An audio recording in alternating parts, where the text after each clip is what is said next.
The newsagents. Just listen to that. Listen to that roar. It is the sound of the Democratic National Convention welcoming their nominee for president for the election of 2024, Kamala Harris. It wasn't supposed to be her week. It wasn't supposed to be her nomination, and yet here she is, the girl from California who became the state's attorney general, its prosecutor, its senator, this country's vice president, standing now on the precipice of becoming the 47th president of the United States, its second black president, its first woman president. History is calling for Kamala Harris. What did she say?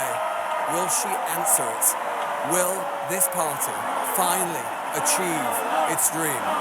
Welcome to the newsagents.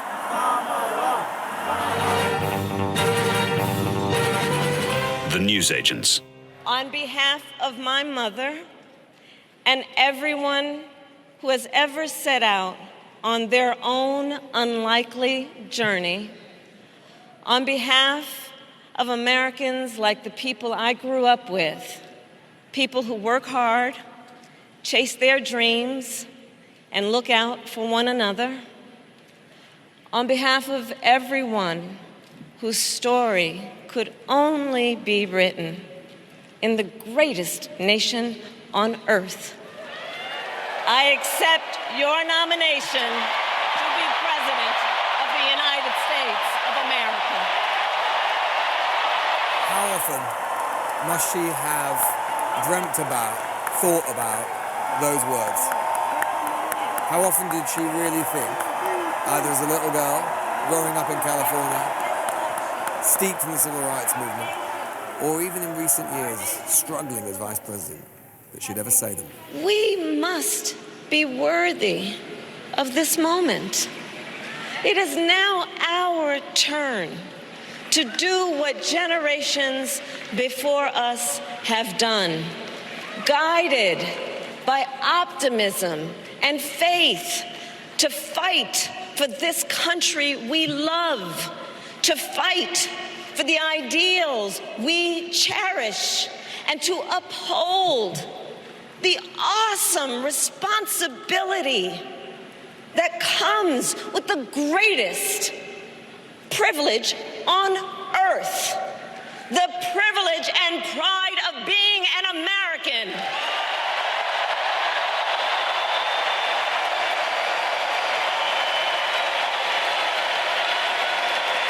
So let's get out there, let's fight for it, let's get out there, let's vote for it, and together let us write the next great chapter in the most extraordinary story ever told. Thank you. God bless you, and may God bless the United States of America. Thank you all. Let us write the next chapter in this most extraordinary story. She's talking about the United States, of course, and its remarkable history, but she could also be talking about herself and the remarkable journey that she has been on in her life. And you got to wonder, just looking, just as the balloons, I think, are about to start falling down in the United Center, drop from the ceiling, you got to wonder, and I'm looking at her and I'm thinking, this is a nation with a checkered story. But you got to wonder what those great figures of women's suffrage and indeed civil rights would think looking at this now. A black woman on the stage accepting this nomination. What would Susan B. Anthony, Rosa Parks, Shirley Chisholm, Hillary Clinton have thought? They've all been part of that journey. And yet there are questions for all her excitement, because that was a speech that was about Harris's biography, but it was as much about Donald Trump as it was about her. And in a speech which was supposed to be about the introduction of herself as a political character, personality to the nation, to say what she was about, what she is for, not just what she is against. I'm not sure It's satisfying. I suppose in an age where Donald Trump continues to loom so large, he is the glue, the adhesive which binds this Democratic Party together now in opposition to him. Maybe with the distance, the political distance between the two sides so great, you don't have to be that. You can simply be the anti-Trump, someone who is new, who is fresh, who represents something different, that Americans are tired of him. Maybe it's enough. In 75 days, we'll find out. Oh, and here come the balloons.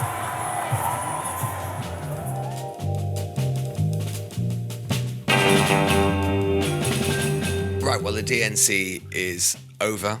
It is day 5, and there is no day 5 of the DNC, and apparently there is no day 5 of my voice either for the DNC, and there is no day 5.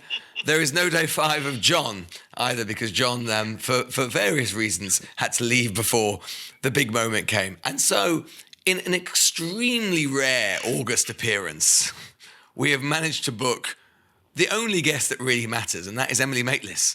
I feel like the supply teacher stand-in now, who's just sort of picking up the end of Friday night because you've all buggered off, or sound as if you've buggered off. No, it is an absolute pleasure, mainly for my voice. So please take it away.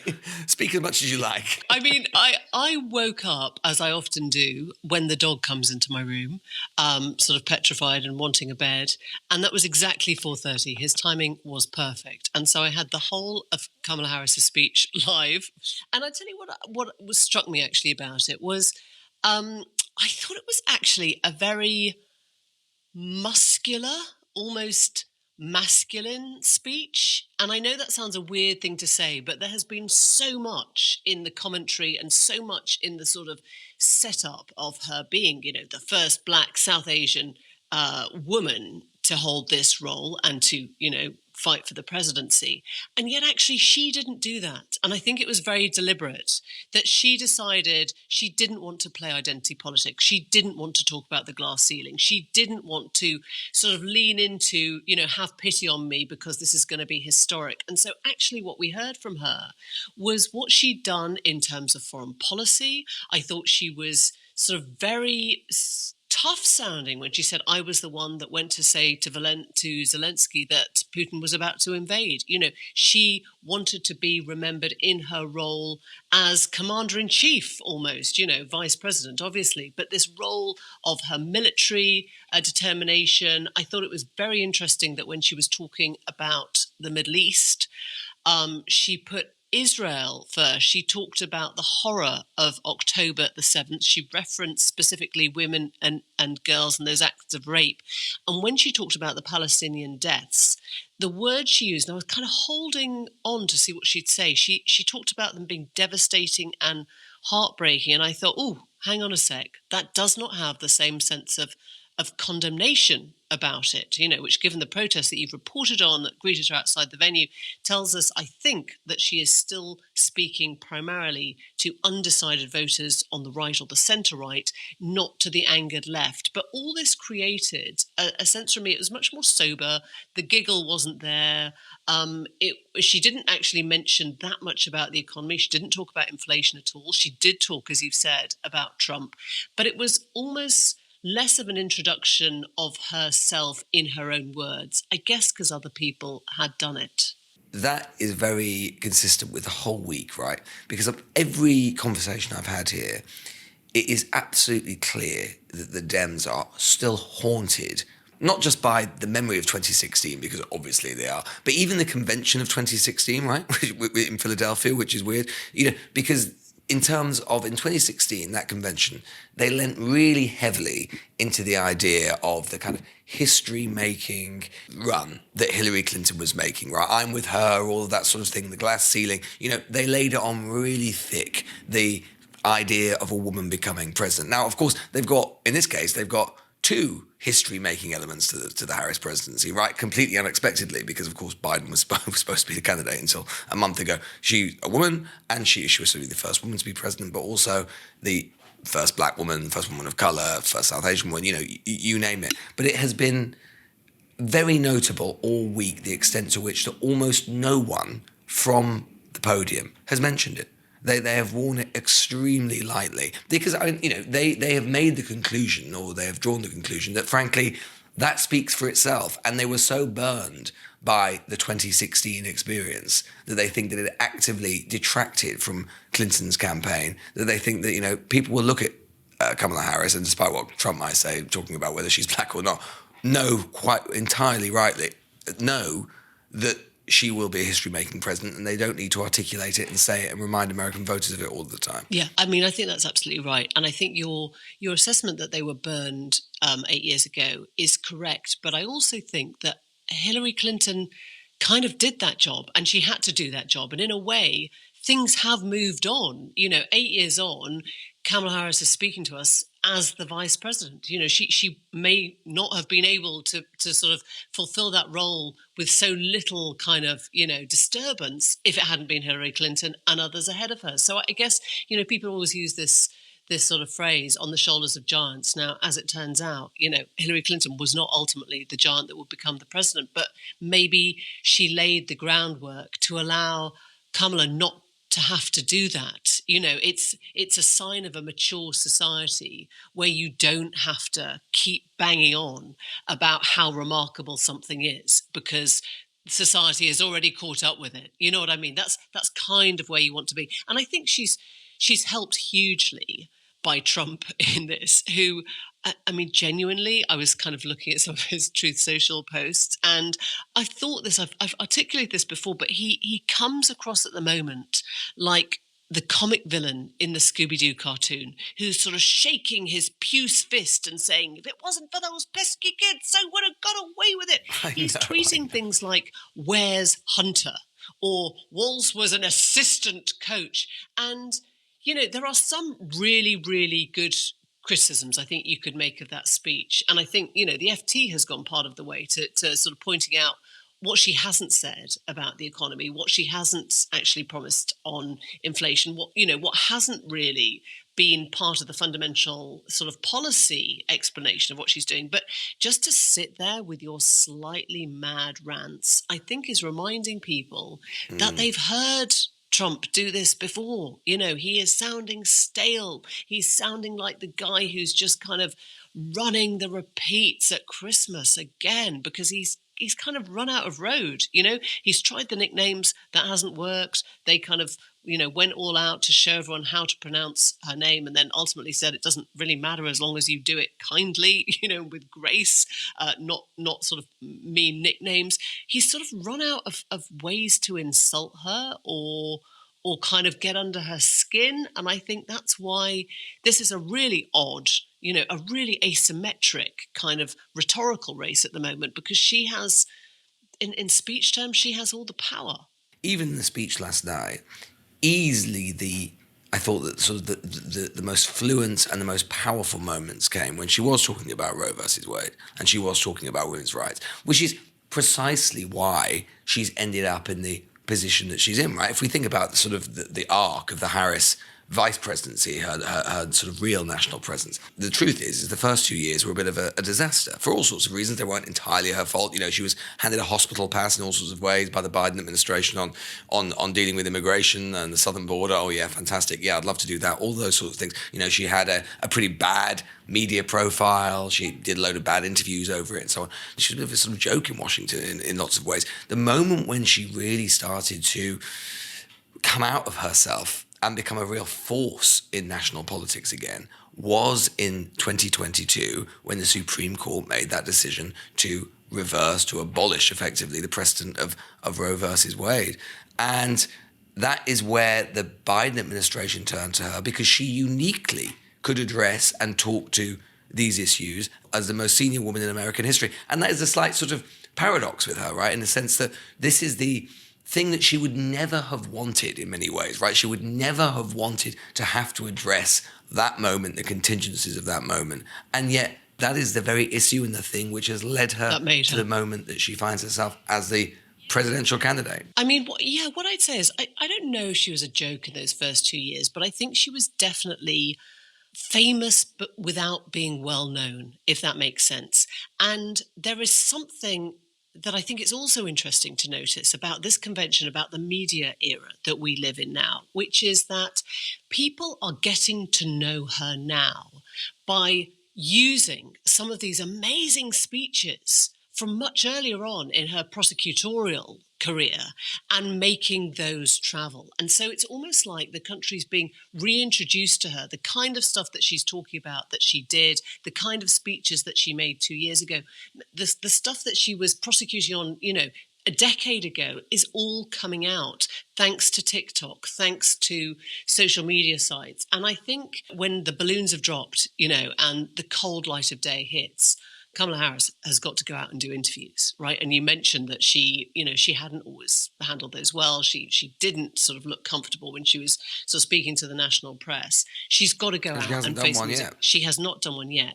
And when you've kind of looked at the sort of content that's been coming out of the DNC, it has not been just traditional journalism, right? It has been what they call content creators, people who are just making TikToks, who are making videos, people who would not call themselves journalists, who've been given a really big platform, maybe because, the team is working out, A, that's how you get younger viewers, and boy, it's really working for her, but B, that they're kind of getting their message shared, by people who, whatever, wear a Harris hat or carry a Harris banner or don't see themselves as sort of, necessarily objective journalists, but are spreading the message. And I think that's been very helpful in this age. It doesn't mean that she still doesn't have to do something, the other side that explains her policies, explains her, her economics, really. Yeah, I mean, one of the kind of ideas leading into this speech was that Harris was going to have to kind of lay out in more concrete terms kind of what she was about, what her politics is. Because you say, Emily, she is famous but unknown, and she has had lots of different kind of political personalities over the years. Actually, she's moved around a lot. But I think that was always never going to happen for a couple of reasons, right? One, I was talking to someone afterwards, actually, who knows her pretty well, and I was talking to him about this exact point. And he said, if you were expecting Kamala Harris through the course of this campaign to lay out what she thinks about this, that, and everything, you're going to be really disappointed. Not least because the truth is, his words, not mine, Kamala Harris has thought different things, quite a lot of different things over time. She is quite a flexible, was his words, politician. Ideologically flexible, and she has been over time. Reminds me a little bit, in the way that people have been talking about her, funnily enough, over the course of the week, sort of privately, again, people who know her well. It reminds me a little bit of Keir Starmer. I knew you'd say that. In terms of... Yeah. In terms of the kind of, let's put it this way, dexterity that she might have shown over the years. And you can argue that maybe when she becomes president, that will be a problem. You can also argue that leading up to the campaign, there's only to the election day, obviously there's only 75 days to go, that could be pretty advantageous in the sense that what has happened, what's the story of the last month or so? The story of the last month is that basically Kamala Harris is polling as a generic Democrat right now. What happened was you took Biden away, you ripped that scab away, and what you basically had is what is true in the country, which is that the Republicans and the Democrats are polling reasonably evenly. The Democrats ahead. Most people don't know her very well, and actually that's not necessarily a disadvantage. If she had become the candidate 6 months ago or 9 months ago, if there had been a primary contest, there would have been no choice but to fill in those blanks. I agree. The truth is that the Harris campaign is going to probably be able, because of the sheer the last minute nature of the campaign, that she doesn't really necessarily have to fill in those blanks. And when you're up against a candidate like Trump, who is so well known, everyone knows everything that there is to know about him. There are very few minds to be changed about him. To be honest, polling as the generic Democrat, being known as the generic Democrat, is not the worst thing in the world. So I think that the slight nebulousness of the speech last night, and I think it was pretty nebulous in some ways, and the whole convention has been pretty nebulous, not filling in those blanks, is as much intentional as it is a sign of the idea that she doesn't really know what she thinks about anything. I'll tell you one other thing, Emily, though. There was a slight feeling of anticlimax when she came on. Not because, obviously, it was really exciting. The convention I know what you're going to say, because she wasn't Beyonce. But she wasn't Beyonce or Taylor Swift. I mean, honestly, the Dems all week. There was the convention yesterday, right? It was awash, agog with I know. excitement about the idea of Taylor Swift and Beyonce turning up together. There were people tracking Beyonce's flights and Taylor Swift's flights and saying, they're in Chicago, all this stuff. And to be honest, when, I mean, no offense to him, no shade to him, but when the warm-up act was neither Taylor Swift nor Beyonce, but the governor of North Carolina, it did feel a little bit of an anticlimax, I have to say. I don't know why the Dems didn't nip it in the bud earlier in the week. I've got no idea, but It's was a very little funny. bit. I know. There was that moment where we all went, oh, Leon Panetta's trending, former National Security Advisor. Right. Well, everyone will remember where they were when Leon Panetta came on stage. Yeah, maybe not Beyonce, but maybe they're saving that one up till October. Yeah. Who knows? Poor old Leon. Right, we are going to let Emily go, and because obviously she should not be working. Sacrosanct. It's not in her contract. It's not in your contract.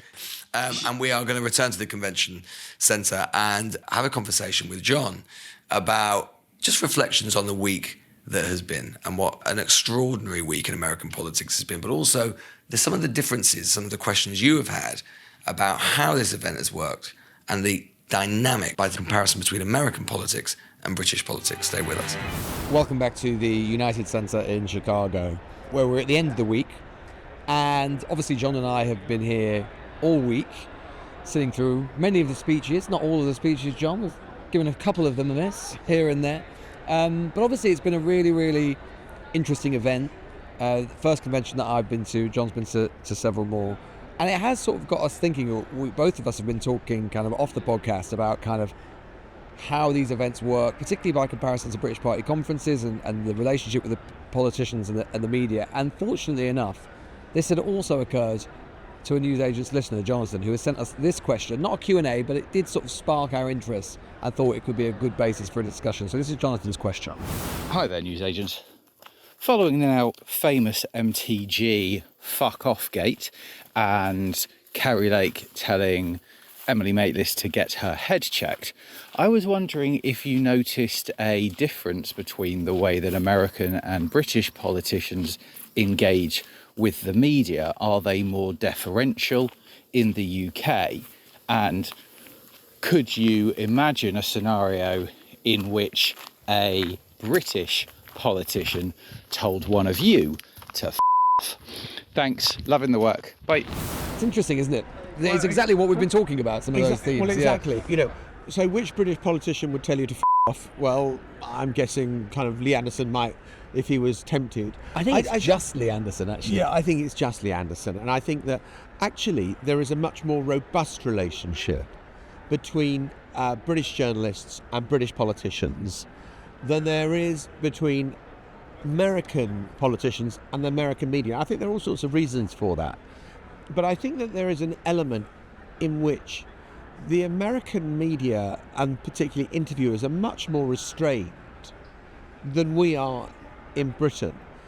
And I think American politicians, particularly senators, particularly the president, who is the head of state, of course, expect a degree of deference that we would never show in the UK. Yeah, I think that's completely right. I mean, one of the many differences in this convention with the British Party Conference, for example, and it wouldn't just be here, it would be anywhere, is that at a British Party Conference, which I use that comparison because I do think they're good sort of microcosms of kind of like what the culture is like, the ethos between media and politics in both countries. Like a British Party Conference, it is an established tradition, and you've done it, John, I've done it many times, that there will just be a pack of journalists there, broadcast journalists, doorstepping people, going up to very senior politicians, including members of the cabinet and the shadow cabinet, or whatever it happens to be, and you just, you go up to them and you get in their face and you say, well, what about this? Or yeah, exactly. Or like, why is the PM not doing this or whatever?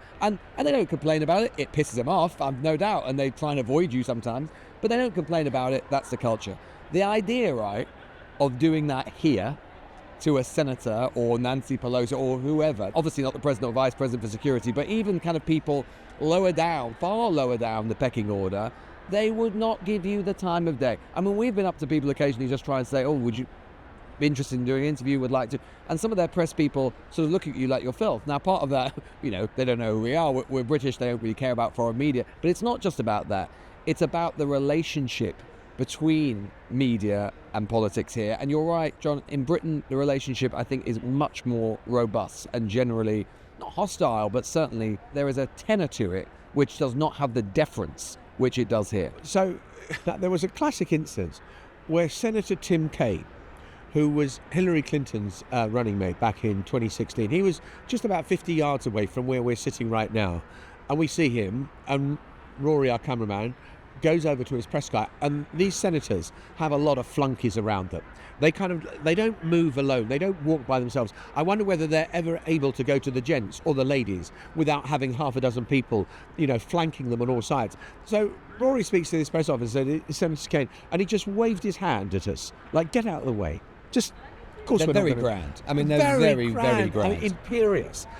And then I kind of sometimes think, well, are we too aggressive? And I look back on the interview you and I did with Nancy Pelosi a week or two ago, when we only got to one of the 3 M's because she was so long-winded. But we were pressing her on whether she had forced Biden out of the race.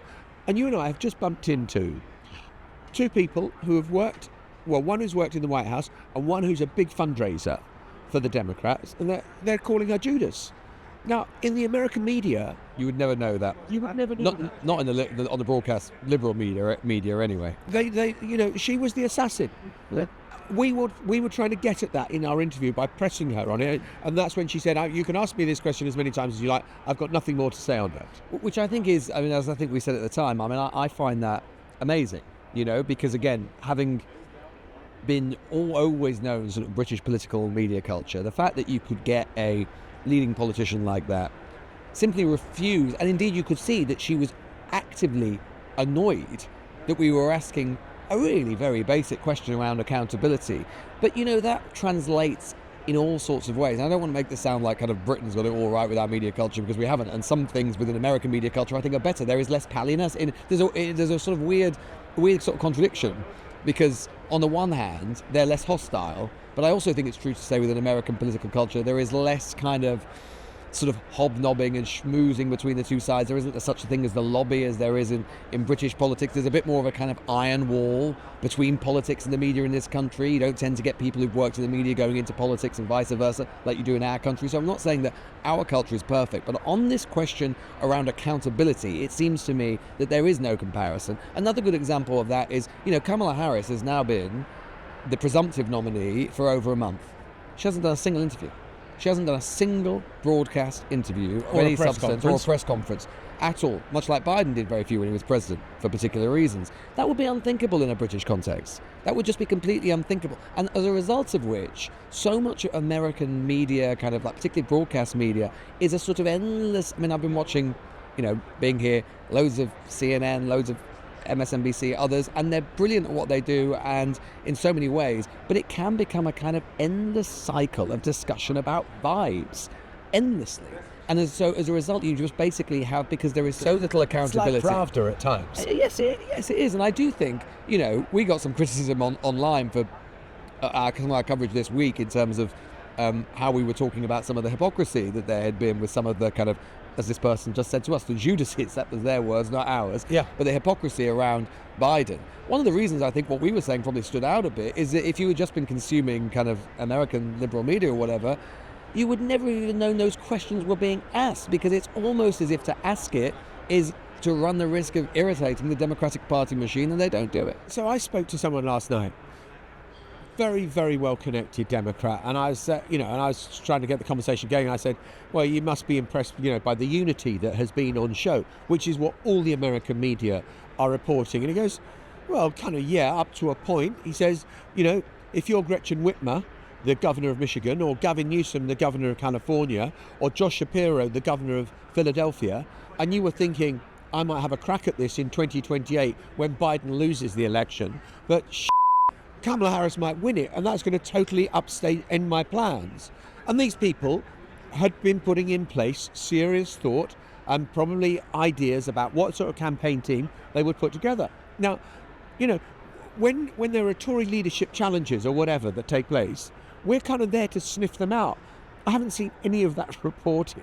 Because, of course, in public, Josh Shapiro and Gretchen Whitmer and Gavin Newsom will say, oh, it's fantastic, we love them, we're right behind Kamala Harris. And they have to be. But there will be calculation as well about what happens if she falls. And you kind of get the impression that those sort of things are just not talked about. Yeah. Well, no, indeed. And as again, I think this is one of the things that is not being picked up on, which is that, is there unity at this convention? Well, yeah, there is, up to a point. There is unity because there is, as we've been saying all week, there's relief. They think they've got themselves into a far better place than they were in before, which is right. That unity will last up to and including Election Day, assuming she wins, and it will go beyond. And if it doesn't, there's going to be a bloodbath in this party, is my impression. Because the way that the events have panned out is such that there will be so much blame to go around. There will be such fury in that case at Biden. Not gratitude for stepping down when he did, but fury and anger that he didn't step down earlier to allow Harris or whoever it was to go through a proper nominating process and a primary process and to establish themselves before the public. There'll be anger at someone like Nancy Pelosi for moving against Biden. People will, the candidates you've just mentioned will all have their say and they'll all have their say and argue that, the policy platform wasn't right. There will be real discord in this party, and there will be reason to, because what we have seen over the past few months has been so unusual, so unorthodox, so odd, frankly, and this week has been about papering over the cracks of that. But believe me, believe us, those cracks are there. Of course they are. So, and there are all sorts of little pressures and things at play that are worth kind of, they're maybe not the lead item on the news, but the fact that, Michelle Obama doesn't mention Joe Biden at all in her speech, I wonder whether someone might arch an eyebrow at that. Is there bad blood there between, Michelle Obama and the fact that Joe Biden was allowed to go on so late at night on Monday night after prime time when everyone's in bed? Had the Democratic Party deliberately let it run over? I mean, maybe it was not, but it's a question you would raise to say, we didn't want Joe Biden to get a lot of attention. And that wasn't being discussed on the networks. It does come up more in the newspapers. New York Times, Washington Post will, that they have a slightly, I think, different relationship. I think this trend has always existed within American media and the relationship between the politicians and the media. Part of it, I think, is because Americans tend to venerate their political institutions, and they're such a big part of their national political culture and consciousness in a way that Britain doesn't quite replicate. Our relationship to our political institutions is somewhat different. The president in particular gets huge deference, partly because they're not just the head of government, but they're the head of state. And obviously we don't have that either. But I think there is a more... I think there's also another trend to it which has happened in recent years or intensified this, which is Trump. It all goes back to Trump in the end, eh? I was very intrigued. I'm just going to read this out now. Some of the criticism we were getting earlier in the week from some people for focusing on the hypocrisy around Biden.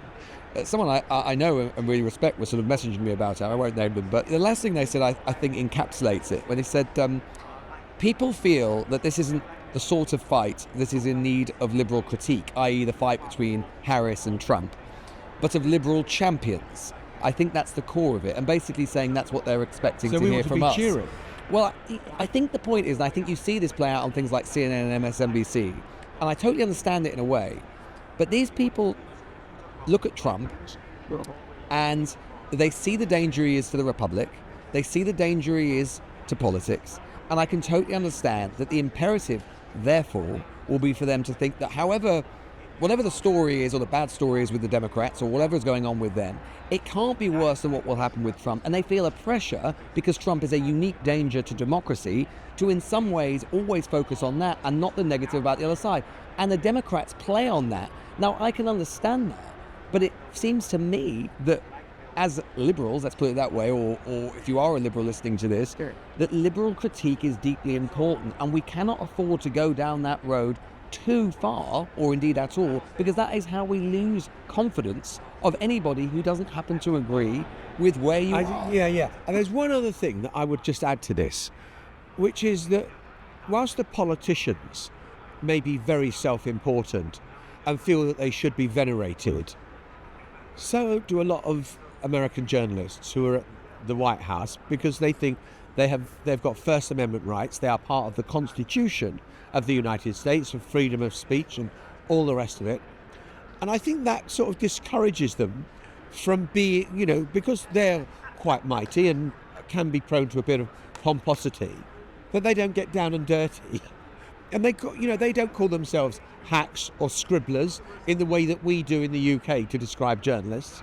They think of themselves as much more mighty than that. Yeah, well, I think actually what you're relating to is that, as with so much else, so much of this fundamentally comes down to cultural differences, which go beyond politics or media, right? What you've just described there is basically two very different American and British characteristics, which is that in Britain, it is generally thought to be a good thing to try and at the very least be self-deprecating, to in public put yourself down, to make jokes about yourself, even actually if you take yourself extremely seriously, Boris Johnson being the ultimate example of this, to at least appear as if you're not trying.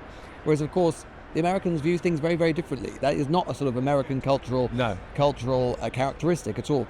They're much less bashful about being quite grand, about being sometimes what would seem to us to be self-important, but what they would consider to be the fact that what they're doing is important. And I think that's just a kind of cultural difference that manifests itself in politics and in the media. But going back to Jonathan's question about why did Marjorie Taylor Greene tell Emily to off and Carrie Lake say to Emily, you need to get your head examined? I mean, maybe it's Emily Maitlis.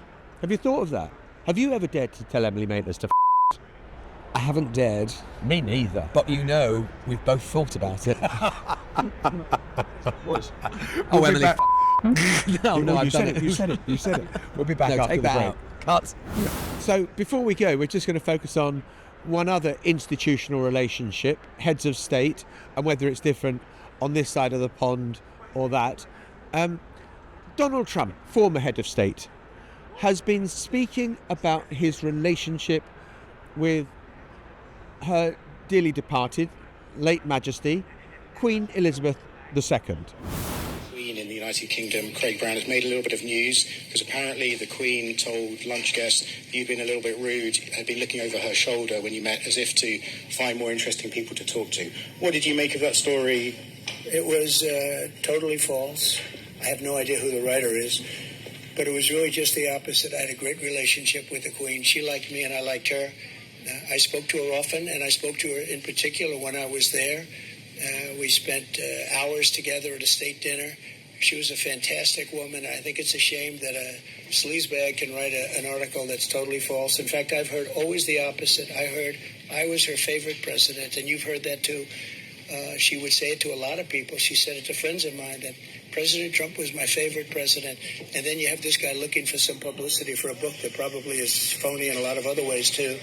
Now, I know nothing about him. I have no idea who he is. We had an unbelievable relationship. She was an amazing woman. Well, I mean, of course he was her favourite president. I mean, why wouldn't he be? I, for one, can't think of a single reason. Well, I love the idea that there was, a lot of people have told me I was her favourite. I mean, can you imagine the Queen having sat there with one of her ladies Who are in these waiting? people? Who are these people saying, I quite liked Jack Kennedy when Jacqueline came over, and I liked riding a horse with Ronald Reagan, but actually Donald Trump was my favourite. Of course. Yeah.